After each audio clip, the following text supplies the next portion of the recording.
स्वागत है बच्चों आपका संस्कृत के क्लास में। आज हम स्वर संधि का अगला प्रकार यण स्वर संधि का अध्ययन करेंगे।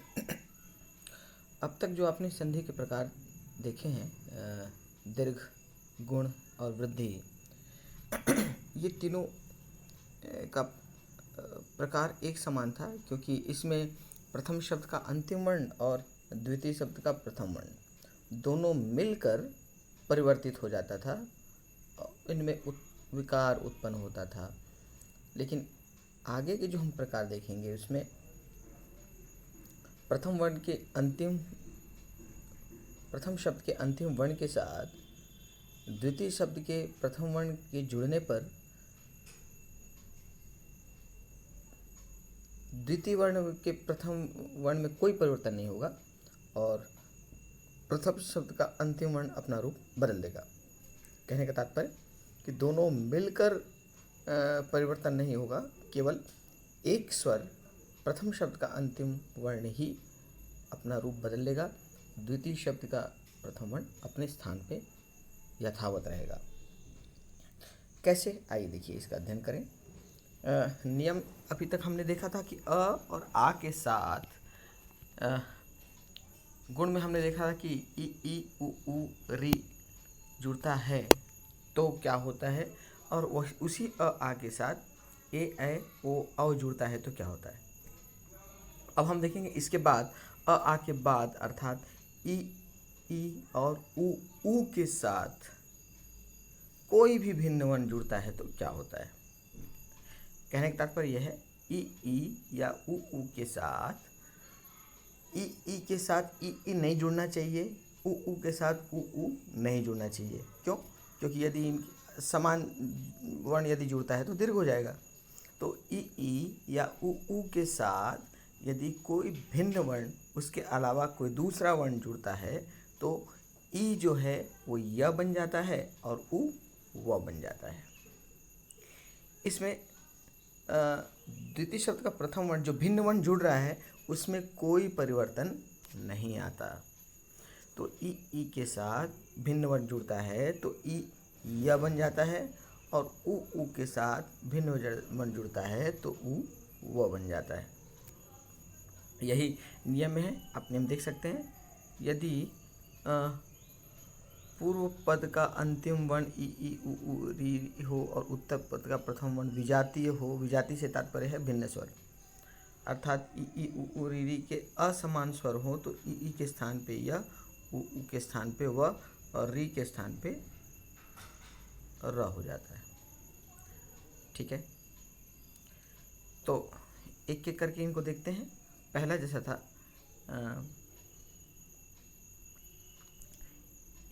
ई के साथ भिन्न वर्ण जुड़ता है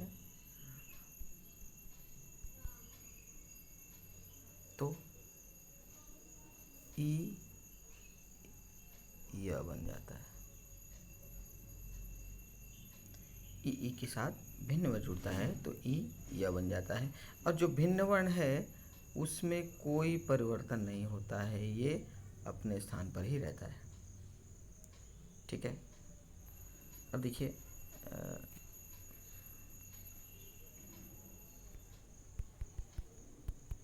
किस प्रकार होता है, ये हम उदाहरण के माध्यम से समझते हैं। तो हमने देखा कि ई के साथ भिन्न स्वर जुड़ता है तो ई या बन जाता है। जैसे एक शब्द है व्रति, उसके साथ है एक प्रति के साथ एक। अब यहाँ पर हम देख रहे हैं कि ये जो प्रति है, प्रति में यहाँ पे ई है और एकम में ए है, अर्थात ई के साथ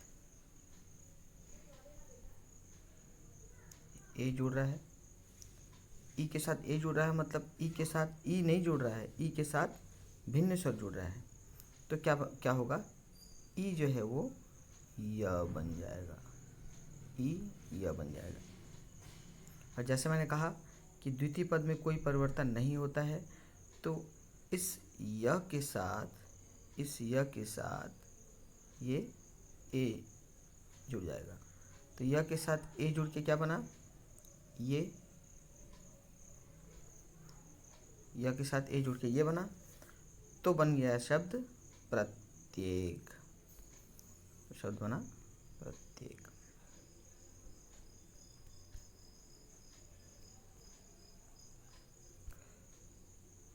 समझ में आया? तो ये नियम है कि ई के साथ भिन्न स्वर जुड़ता है तो ई य बन जाता है। अब देखते हैं ऊ के साथ भिन्न स्वर जुड़ता है तो क्या होता है। चलिए पहले इसका इनके उदाहरण का पहले अध्ययन कर लें, उसके बाद फिर देखेंगे अगले नियम को। यहाँ पे ई के साथ असमान स्वर जुड़ता है तो यह बन जाता है। यहाँ ये ध्यान रखिए कि असमान वर्ण में कोई परिवर्तन नहीं आता है, असमान वर्ण अपने स्थान पर रहता है। ई यह बन जाता है, ठीक है, ई का यह हो जाता है। अब देखो यहाँ यदि में ई है, यदि के साथ अपी आया तो ई का यह हो गया। तो जब यदि में से ई चला गया तो द आधा हो गया, और जो ई गया था ई के बदले यह आ गया तो हुआ यह आधा द, यह आधा द, उसके बाद यह के साथ अ मिलके यह पूरा और पी यद्यपि। इतिवाच, इति में ई है, ई के साथ ऊ जुड़ रहा है अर्थात भिन्न स्वर जुड़ रहा है। तो इति का ई चला गया मतलब यण मतलब व्यंजन आधा हो गया, तो इति का इत हो गया, इत हुआ, और इत के साथ जो ई था वो यह बदल गया, यह में बदल गया, तो इत्य या के साथ ऊ मिलके यू, तो इत्युवाच हो गया। उसी प्रकार इत्यादि में भी इति में ई है, ई के साथ आ जुड़ रहा है तो ई में ई बन गया यह, तो ती का आधा त हो गया, तो इत, और जो ई था यह बन गया तो इत्य, यह के साथ भिन्न स्वर आ मिलके बन गया इत्या और दी। जैसा मैंने कहा कि द्वितीय वर्ण जो है उसमें कोई परिवर्तन नहीं होता है, वो अपने स्थान पर रहते हैं। चेंज जो भी आएगा प्रथम शब्द के अंतिम वर्ण में आएगा। उसी के बाद प्रति के साथ एकम, प्रति था उसमें ई था, ई के साथ ए जुड़ा भिन्न स्वर तो ई यह बन गया, तो प्रति का प्रत्य हो गया आधा था, और जो ई था प्रति का ई यह बन गया इत्य प्रत्य, और उसके बाद ए तो प्रत्येक। तो इस प्रकार भिन्न स्वर जुड़ता है तो ई जो है वो यह बन जाता है। अब उसी प्रकार बड़ी ई के साथ भिन्न स्वर जुड़ेगा तो भी वही परिवर्तन, वही चेंज आएगा। नदी के साथ उद्गम स्थल, नदी में ई है, ई के साथ ऊ जुड़ रहा है, तो ई के साथ भिन्न स्वर जुड़ने के कारण ई का यह हो गया, तो नदी का नद आधा द हुआ क्योंकि ई चला गया, और ई का यह बन गया, तो यह के साथ अगला जो शब्द है उसका ऊ मिलके नद्यु, तो नद्यु उद्गम स्थल। उसके बाद देवी उवाच में ई है, ई के साथ ऊ जुड़ रहा है तो ई का यह बन गया, तो देवी का देव हो गया आधा वह क्योंकि ई चला गया, और ई गया तो उसके बदले में यह आया, तो नद्य, यह के साथ अगला शब्द का ऊ मिलके नद्यु, देव्यु, देवी का ई जो है वो यह बन गया, तो देव आधा हुआ, वह आधा, वह के साथ ऊ मिलके देव्युवाच। उसे जननी अस्ति, जननी में ई है, ई के साथ अ मिलके न आधा हो गया, और ई का यह तो जनन्यस्ति। उसी प्रकार सती के साथ ऐशा, सती में ई है, ई के साथ ए मिलके यह हो गया, ई का यह हो गया, तो सती का सत हो गया, सत, यह के साथ ए मिलके येषा, सत्येषा। इस प्रकार ई के साथ भिन्न स्वर जुड़ता है, ई का यह हो जाता है। अब बढ़ते हैं अगले नियम में। अगला नियम ऊ के साथ, ऊ या ऊ के साथ यदि भिन्न स्वर जुड़ता है तो ऊ जो है वो व बन जाता है। यहाँ ई के साथ भिन्न स्वर जुड़ता है तो ई का य हो गया था, यहाँ पे ऊ के साथ भिन्न स्वर जुड़ता है तो ऊ का व हो जाता है। अब ऊ का व कैसे होता है आइए देखते हैं उदाहरण के माध्यम से।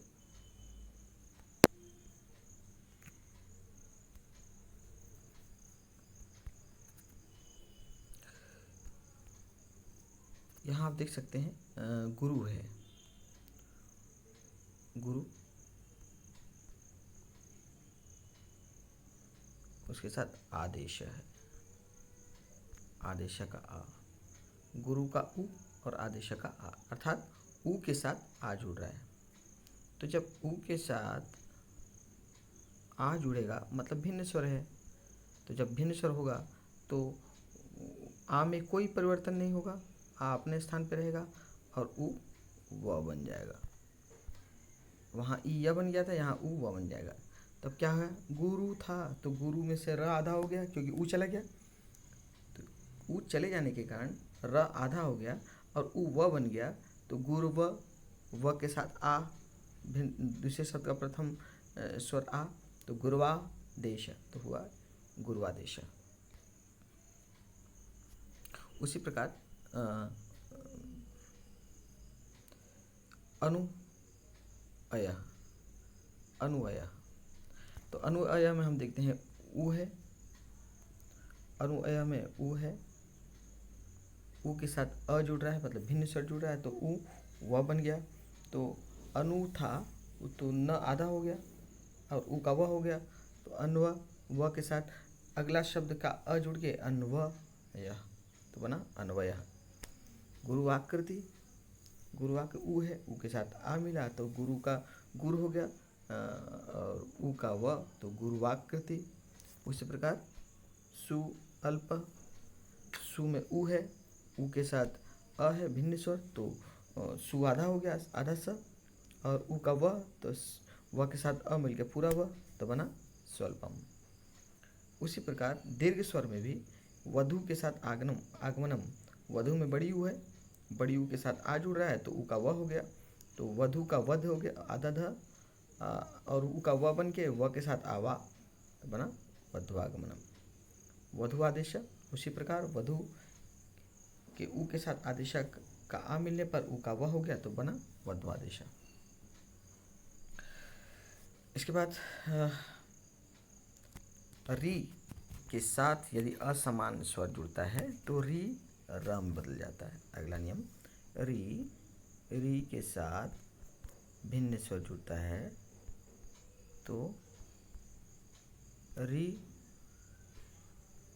र बन जाता है, री का र हो जाता है।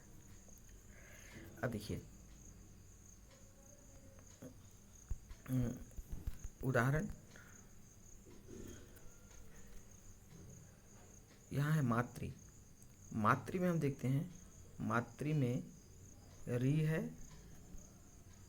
और आदेशा में आ है, अर्थात री के साथ आ जुड़ रहा है, अर्थात री के साथ असमान स्वर जुड़ रहा है, भिन्न स्वर जुड़ रहा है। तो उस स्थिति में आ में कोई परिवर्तन नहीं होगा और री र बन जाएगा, री के स्थान पे र हो जाएगा।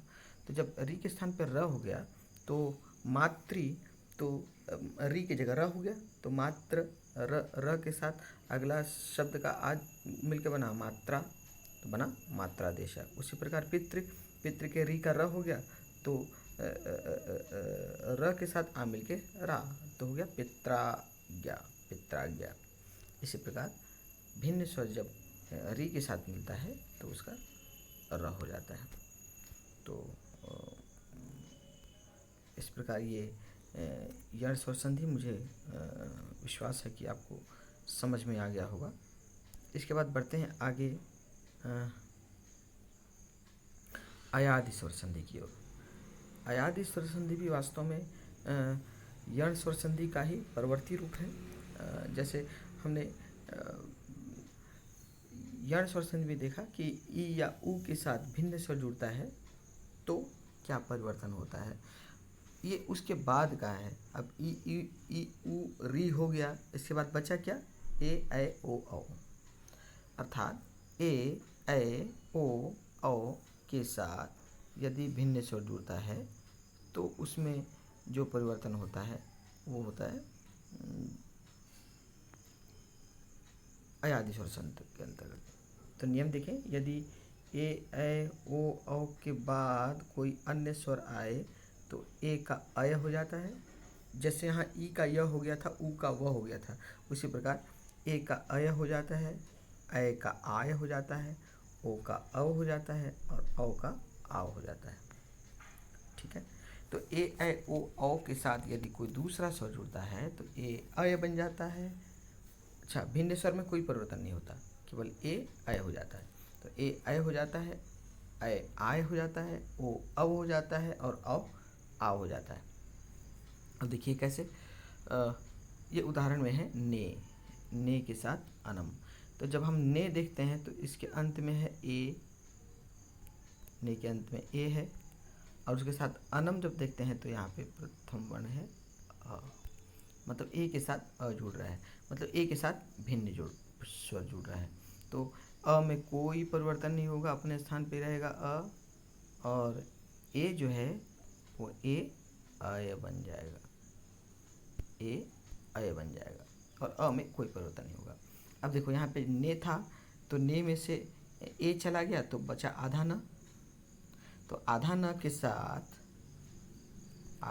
साथ ये जब ने का ए अय बना तो आधा न के साथ अय मिलके नय हो गया, और आगे अ में कोई परिवर्तन नहीं तो न के साथ अ मिलके न, य के साथ अ मिलके य, और आगे है नम, नयनम। इसी प्रकार न के साथ अनम, नयनम। उसी प्रकार